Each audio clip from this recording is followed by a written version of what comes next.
కళ్యాణం ఈ పున్నమి రోజే తులసి దామోదరుల కళ్యాణం తులసి కోటనే వేదిక కాగా ఈ పున్నమి రోజు దామోదరుడే తరలిరాగా తులసి కోటనే వేదిక కాగా ఈ పున్నమి రోజు దామోదరుడే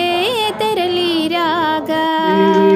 పంచవన్నెల ముగ్గులు పెట్టి పసిడి పువ్వుల పందిరి వేసి పంచవన్నెల ముగ్గులు పెట్టి పసిడి పువ్వుల పందిరి వేసి కార్తీకములో కనివిని ఎరుగని కళ్యాణమునే చూడగరండి తులసి